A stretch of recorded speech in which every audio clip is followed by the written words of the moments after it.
Ndio ujio wetu ulikuja kwa risasi, haukuwa kwa amani, haukuwa kwa wamoja kujiondosha. Hapana, walikimbia moto. Tuliingia kwa risasi na wakaji wote walisikia kama tuliingia kwa risasi, na mpaka sasa tuko tunafanya ratisaje mwingine.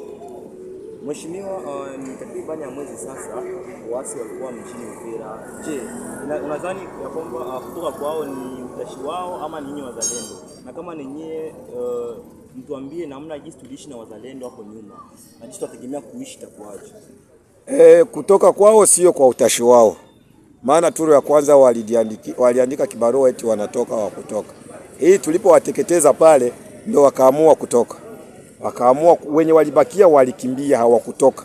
Ile sehemu ya wenye walibakia ikakimbia. Sasa walitoka kwa nguvu ya wazalendo na serikali ya Kongo, na tunawaahidi tutawalinda pasipo risasi wala kupora cha mtu chochote kile, na vitu vitakuwa sawa, maana kila kitu kimesailiwa. Umezoea sana kuishi hapa. Tuambie historia fupi wakati mlikuwa mko hapa, maisha ilikuwaje, na hivi mnarudia, unaweza ambia nini serikali ya Kongo lakini pia raia pengine kwa support ya vingine? Kwa kuambia serikali ya Kongo, wakati sisi tulikuwa hapa godoro ilikuwa inawekwa. Sasa tunarudia, tunakutana wametuiba godoro, wameiba kila kitu. Tulikuwa na sekurize barabara yetu tengenezwe. Tunategemea kuambia raia tutaplede tena kwa serikali ile godoro yetu ifanye nini, irudie, batuuzie ingine, batuwekee tena ingine na kuchunga raia yote ya Kongo, na tunaomba serikali itureconnecte gisi iko naendelea kutureconnecte. Asante. Sisi kama raia tutegemee nini kinyi kama wazalendo?